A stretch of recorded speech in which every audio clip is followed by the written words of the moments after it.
8 cara kulit awet muda. Ya, itu adalah topik yang saya akan sampaikan pada kesempatan hari ini. Nah, apa saja 8 cara itu? Apa metodenya? Ini adalah outline yang akan saya bawakan. Kita akan bicara tentang aging. Apa itu aging? Ada faktor internal, faktor eksternal, dan bagian terakhir kita akan bicarakan apa yang bisa kita lakukan ya untuk take home message-nya. Nah, apa itu aging sebenarnya? Ya, aging itu ada inflammaging. Ya, jadi istilah ini sekarang sedang top ya, banyak dibicarakan ya, karena proses penuaan itu memang aging. Nah, pada suatu proses penuaan itu yang kita lihat adalah sel-sel tubuh kita makin lama makin tua. Kemudian sel yang sudah tua itu kan harus digantikan oleh sel yang muda. Tapi kadang-kala sel itu tidak bisa digantikan sehingga sel yang tua yang sudah tidak bagus fungsinya harus tetap bekerja keras. Nah, itulah yang terjadi dalam seluruh tubuh kita. Jadi bukan hanya pada kulit kita. Dan setiap sel memiliki satu program untuk mati. Jadi itu yang namanya program cell death. Jadi semua sel memang suatu saat akan mati, termasuk kita semuanya ya. Nah, sel yang tidak berfungsi dengan baik, inilah yang membuat terjadinya proses penuaan yang lebih cepat. Ya, nah, kulit kita adalah organ terbesar dari seluruh tubuh kita dibandingkan dengan usus, dengan lever, dengan jantung. Semua organ tubuh kita yang paling besar adalah kulit kita. Dan ini mencerminkan apa yang ada di dalam tubuh. Jadi kita bisa melihat kulit itu sebagai jendela tubuh. Nah, sebagai contohnya, ini kalau ada merah-merah, bercak merah ya di bagian tulang kering, ini adalah salah satu tanda penyakit yang ini nama penyakitnya nekrobiosis lipoidika. Ini ditemukan pada diabetes. Ya, jadi kalau orang punya seperti ini kita langsung bisa lihat, oh Bapak atau Ibu punya diabetes nggak nih? Nah, ini kita sudah bisa lihat. Kemudian penyakit yang sekarang lagi ngetop, rosacea, ya, seperti jerawatan, kemudian merah-merah mukanya, sebentar-sebentar merah, gampang sekali merah. Orang menyebutnya sebagai kulit sensitif, ya. Padahal penyakit rosacea itu berkaitan dengan penyakit di dalam tubuh, ya. Ada penebalan dari lemak yang ada di bagian luar jantung, ya, istilahnya epicardial fat. Menebal, ya, jadi bahaya, artinya punya kecenderungan lebih mudah untuk terjadi gangguan jantung. Begitu juga dengan pembuluh darah karotis ya yang ada di leher kita ya, kalau kita raba yang ada denyutnya ya. Nah, itu pembuluh darah itu menebal di bagian dalamnya ya, jadi bagian intima dan medianya menebal. Kemudian bisa terjadi juga metabolic syndrome, jadi penyakit-penyakit seperti diabetes, ya, gangguan metabolik lainnya. Nah, ini juga terjadi pada orang yang punya bintik-bintik yang seperti jerawat itu. Juga ada gangguan dari mikrobiota di dalam usus, ya, jadi bisa terjadi penyakit yang namanya IBD, inflammatory bowel disease. Juga seringkali ada infeksi dari bakteri Helicobacter pylori di dalam lambungnya. Jadi kita lihat bahwa ternyata apa yang ada di kulit menggambarkan apa yang ada di dalam tubuhnya. Jadi selalu berkaitan. Jadi kalau kita berbicara tentang aging di kulit, sebetulnya kita juga bicara tentang aging di seluruh organ tubuh kita lainnya. Nah, kalau kulit karena mudah dilihat, karena ada di bagian luar dari tubuh, nah kita bisa lihat kulit makin tua, makin menipis. Kulit yang menipis itu terlihat keriput dan kering, ya. Seluruh struktur kulit berkurang jumlahnya, ya, lapisan-lapisannya. Pembuluh darahnya berkurang, sel Langerhans berkurang, ya. Semua berkurang, lemak di bawah kulit juga berkurang sehingga kulitnya tidak punya bantalan, ya. Jadi yang kita lihat adalah semua lapisan kulit terganggu, termasuk sebenarnya seluruh organ yang ada di dalam tubuh. Nah, ini adalah satu istilah yang sering sekali sekarang digunakan, inflammaging. Ada suatu proses inflamasi, ada suatu proses radang, bisa disebabkan oleh bermacam-macam hal, terutama yang paling sering disebut adalah reactive oxygen species ya, atau ROS. Nah, ini bisa dibentuk dari dalam tubuh kita sendiri. Setiap metabolisme sel itu selalu akan menghasilkan reactive oxygen species. Tapi karena tubuh kita punya antioksidan, dia langsung bisa mengatasi si reactive oxygen species itu. Bisa juga datang dari lingkungan. Nah, ini yang bahaya, ya. Kalau orang sedang sakit, ada infeksi, ya, infeksi yang kronis khususnya, seperti misalnya gangguan keseimbangan bakteri di dalam usus, ya, istilahnya dysbiosis. Itu juga akan menyebabkan ada inflamasi. bahan polutan yang ada di luar ya, semua yang ada di udara yang bisa menyebabkan kita badan kita malah mau menolak itu, tapi timbulnya suatu reaksi inflamasi, peradangan. Terbentuklah sitokin proinflamasi dan peradangan itu berlangsung di seluruh tubuh kita. Jadi tidak hanya pada kulit ya.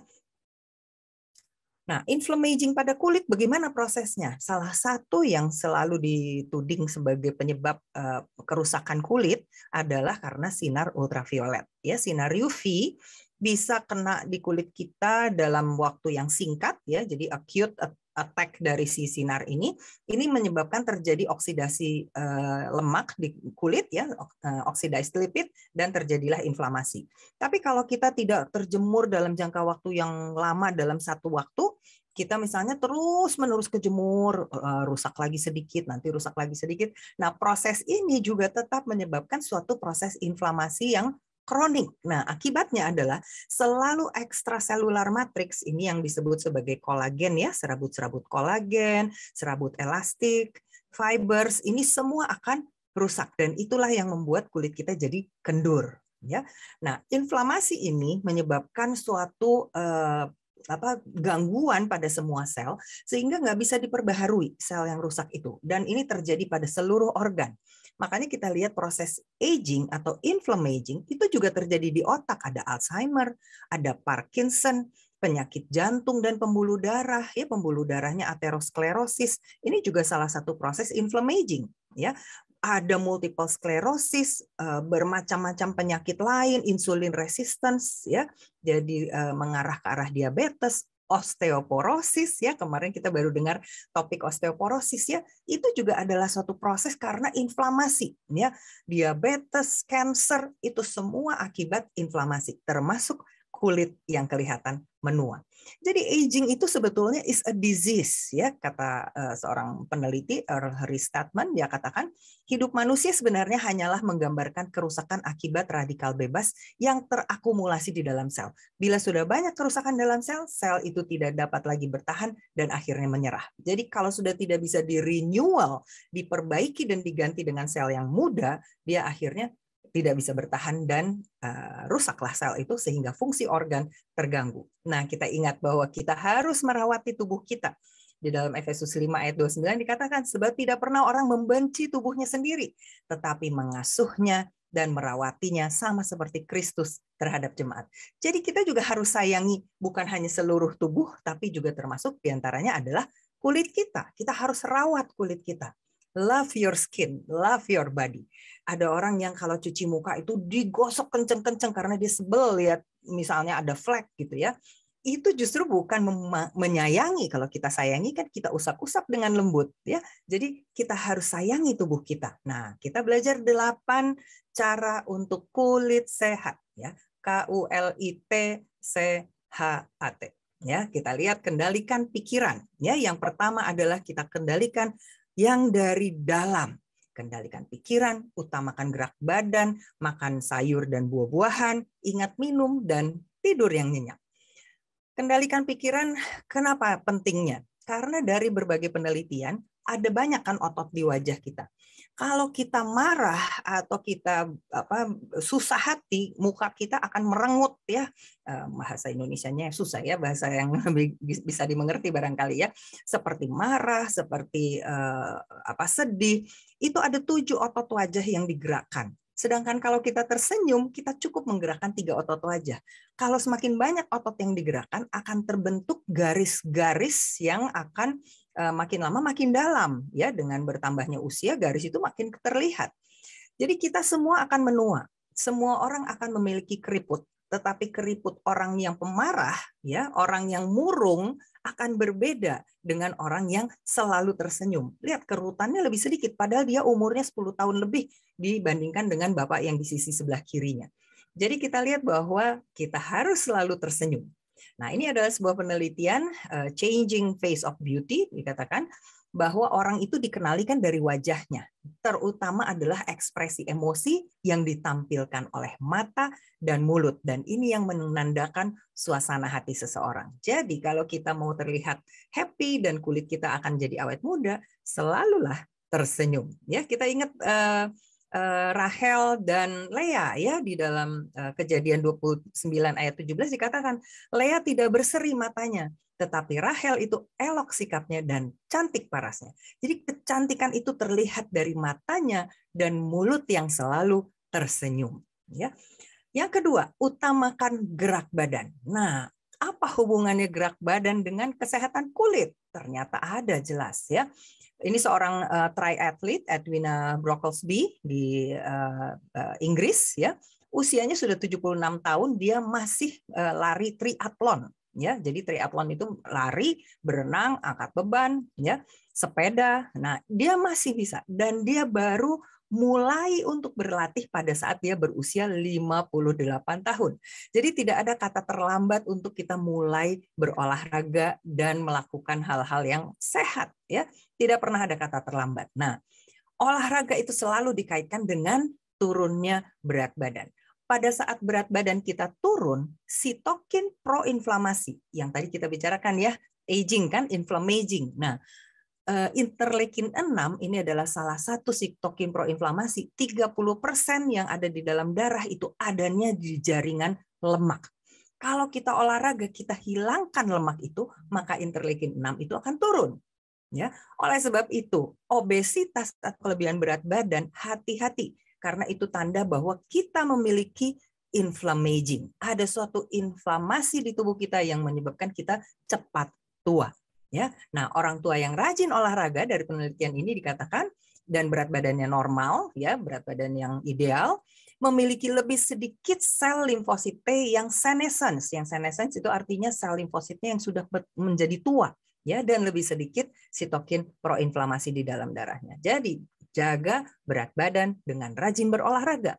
Apalagi pada penelitian pada tikus ya, ini tikusnya dibikin ada lukanya. Nah, kalau tikus itu berat badannya normal dan dia sering exercise, luka itu akan lebih cepat sembuh ya. Sedangkan tikus yang sudah tua yang tidak rajin olahraga, dia lukanya lebih lambat sembuh. Jadi olahraga akan menginduksi respon antiinflamasi sehingga luka akan lebih cepat sembuh. Jadi regenerasi sel kulit.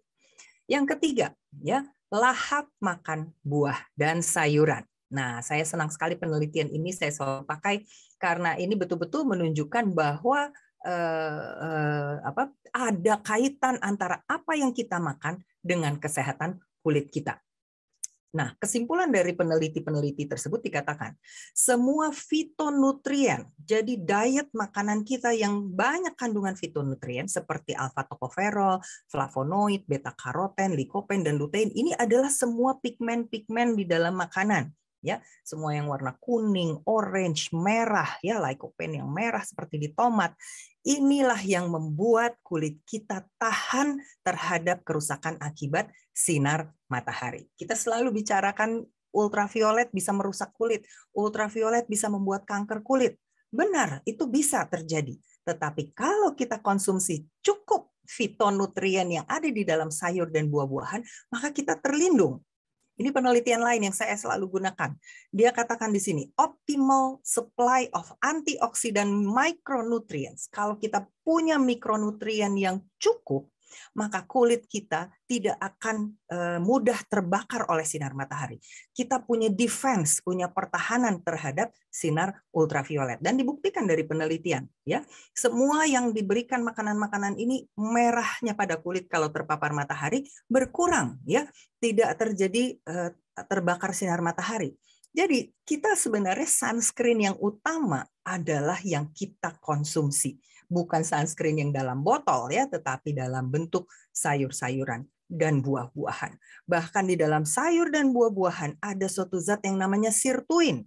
Ya, ini mengaktifkan sirtuin ya. Jadi ada jenis makanan-makanan tertentu yang bisa seperti kurkumin ya. Kurkumin itu kunyit ya, dan resveratrol yang ada di dalam anggur itu bisa mengaktifkan protein yang namanya sirtuin, dan sirtuin inilah yang membuat kita awet muda, panjang umur. Makanya dianjurkan banyak makan berries dan jangan lupa kurkumin ya, kunyit.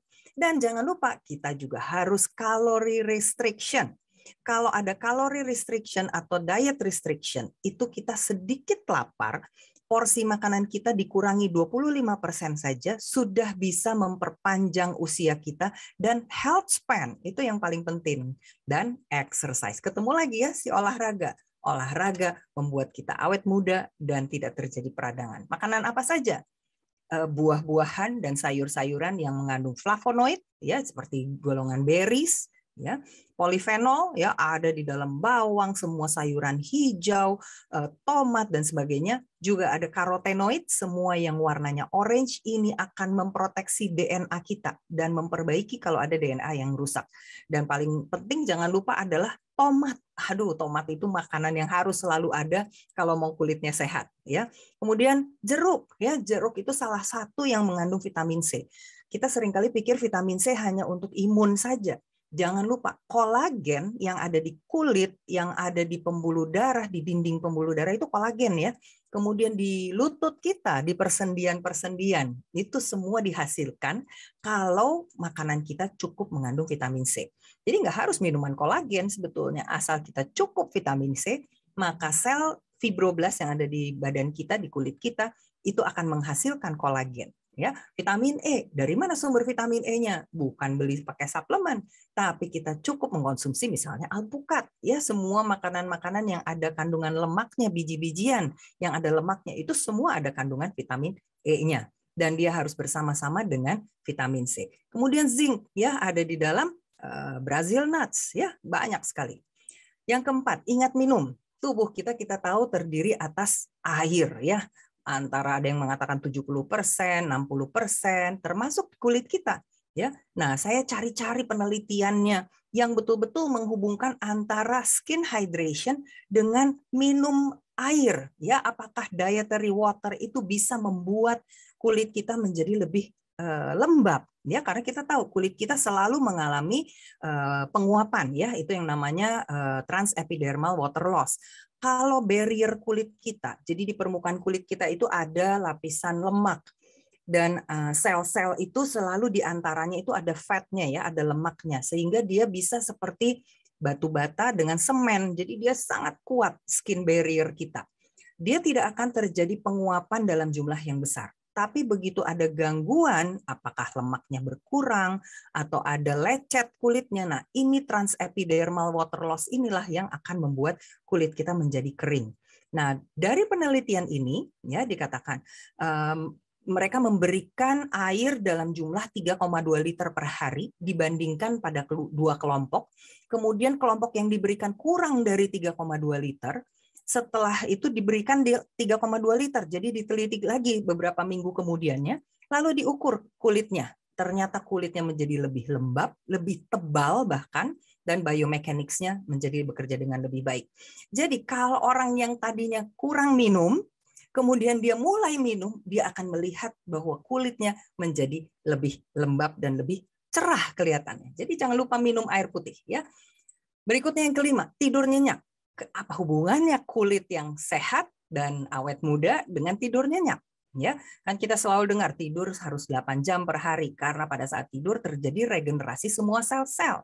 Nah, ada suatu hormon yang diproduksi pada saat kita tidur nyenyak di malam hari, hormon melatonin.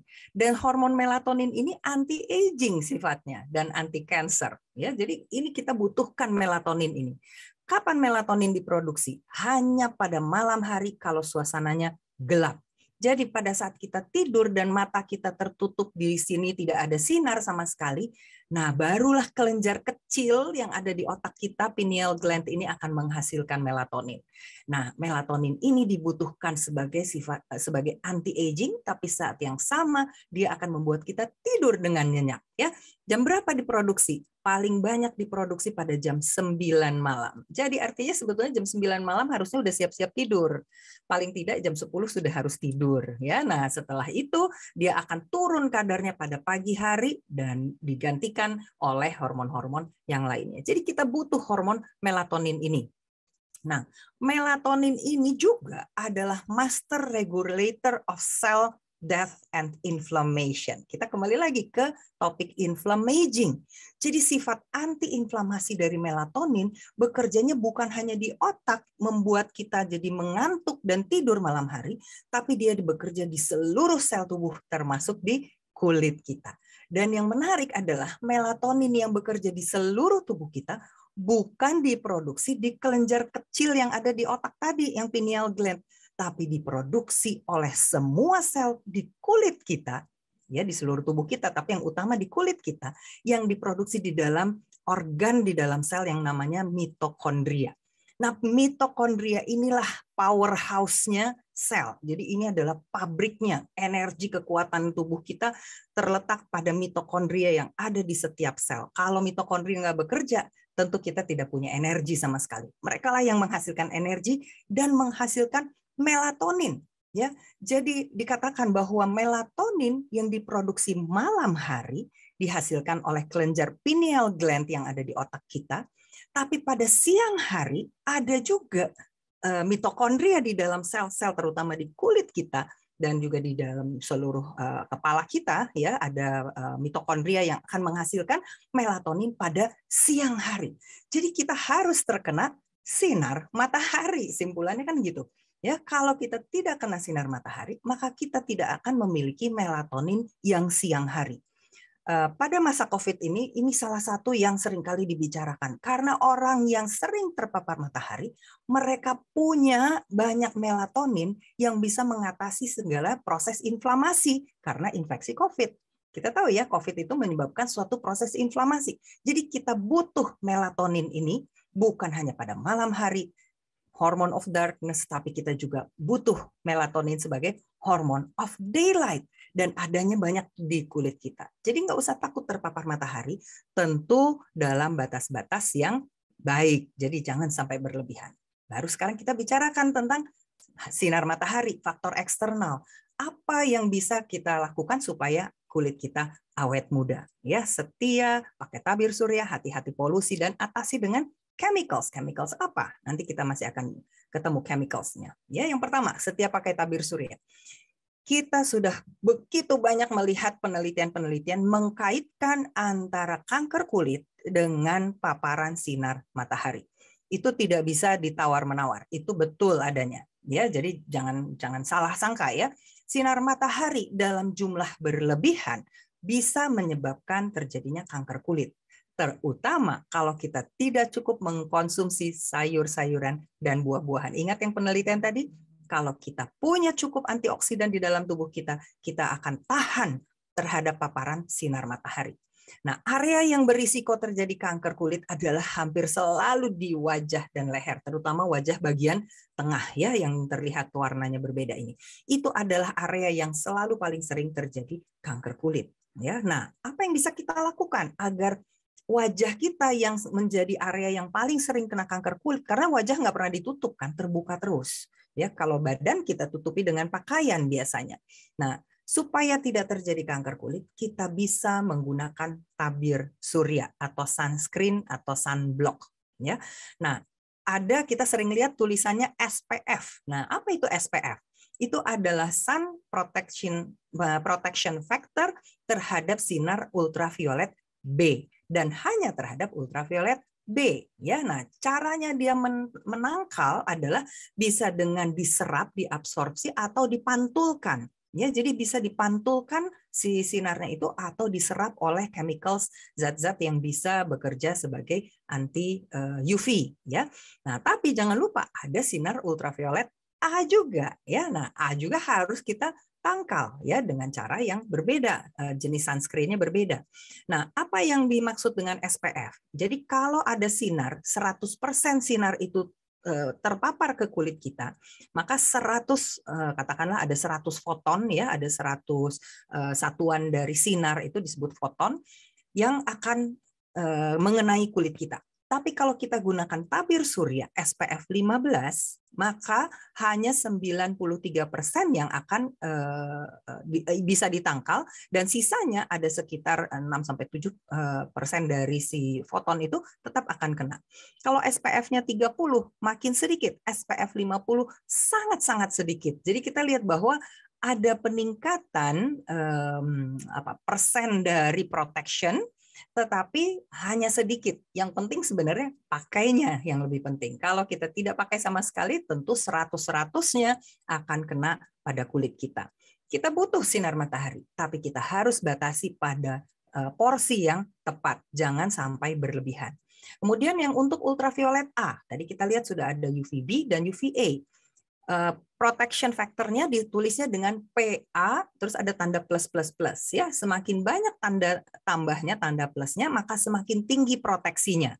Ya, jadi kalau kita terpapar sedikit sinar dengan kita lindungi dengan sunscreen, maka tetap akan ada foton yang masuk ke dalam kulit kita yang bisa menyebabkan terjadinya kemungkinan kanker kulit. Nah, orang seringkali mengatakan, saya nggak mau pakai chemical, saya nggak mau pakai zat kimia. Boleh, silahkan. Karena kita sebenarnya mengenal jenis-jenis sunscreen alami dari sejak zaman Mesir itu sudah ada.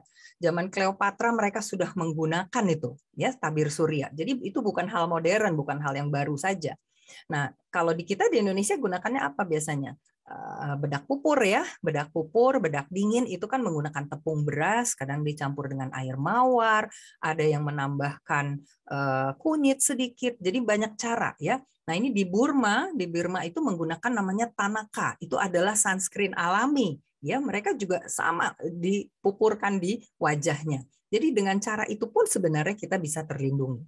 Nah hati-hati dengan tabir surya. Saya nggak mau masuk lebih banyak mengenai topik ini. Tetapi ada banyak tabir surya yang bisa merusak kesehatan kita. Juga ada banyak tabir surya yang bukan hanya merusak kesehatan, tapi merusak lingkungan, merusak laut, merusak tanaman-tanaman di bawah air. Ya, itu koral-koral itu rusak ya. Nah, zat apa saja yang berbahaya? Paling sedikit toxic chemicals itu ada di yang warna merah ini ya, oksibenzon, ada oktinoksat, ada homosalat, kemudian kalau dalam bentuk nanoparticles ya itu juga berbahaya. Yang paling aman adalah golongan titanium dioxide dan zinc oxide. Sampai saat ini masih itu yang dianggap paling aman sebagai jenis tabir surya. Lalu perhatikan juga apakah ada pengawetnya atau tidak. Nah, cara mengoleskannya, jangan lupa bukan hanya secuil, kita harus gunakan dalam jumlah yang banyak ya. Sunscreen namanya mau melindungi wajah kita, ya kita gunakan dalam jumlah yang banyak. Nah, berapa banyak itu? Kita selalu mengukur dengan 1 fingertip unit. Ya, 1 fingertip unit artinya 1 ruas jari tangan kita. Ya, nah untuk seluruh wajah dan leher jumlahnya adalah 2,5 fingertip unit. Jadi banyak. Jadi artinya kita tidak cukup mengoleskan secuil kecil saja. Ya, jadi harus 2,5 fingertip unit. Lalu setelah itu atau setara kira-kira dengan 1-2 sendok teh ya untuk wajah dan leher. Lalu setelah itu harus reaplikasi, harus dioleskan kembali dalam kurun waktu tergantung SPF-nya. Kalau SPF-nya 50 bisa cukup bertahan 4-5 jam. Tapi kalau SPF-nya 15 atau 30 tentu kita 2-3 jam sekali harus diulangi. Apalagi kalau kita berkeringat, berenang kena air, tergesek-gesek, ya kita harus oleskan kembali. Ya, nah sunscreen ini sudah dibuktikan bisa mencegah penuaan akibat photoaging, artinya aging akibat sinar matahari dan mencegah terjadinya kanker kulit. Jadi jangan tabu dengan menggunakan tabir surya, tapi pilihlah yang tabir surya yang terbaik, yang paling aman bagi diri kita dan tentu bagi lingkungan kita. Nah, bagian yang ketujuh, hati-hati dengan polusi. Ada apa hubungannya polusi dengan aging pada kulit kita? Nah, ini dari WHO sudah mengeluarkan, ya ini WHO tahun 2013 kalau tidak salah, mengeluarkan satu guidelines apa saja air pollution yang bisa menyebabkan kanker. Ya, kita seringkali menganggap kita udah pola hidup sehat, makan sehat, banyak sayur, banyak buah, banyak antioksidan kan.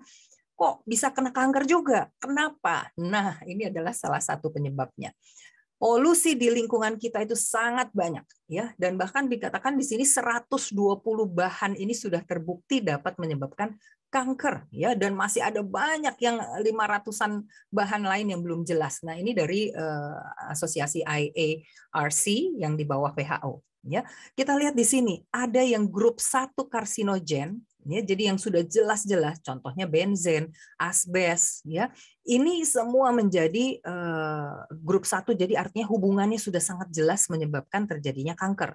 Ya, ada yang grup 2, 2A, 2B, dan grup 3 yang masih diduga. Ya, nah, yang bisa kita kumpulkan adalah jenis yang paling banyak adalah volatile organic compounds. Ini adalah zat yang menguapnya dari segala macam benda, ya, jadi dari meja kita itu kan ada catnya, ada vernisnya, ada bahan-bahan yang di dalam, misalnya pelarut-pelarut yang digunakan dalam dry cleaning, ya.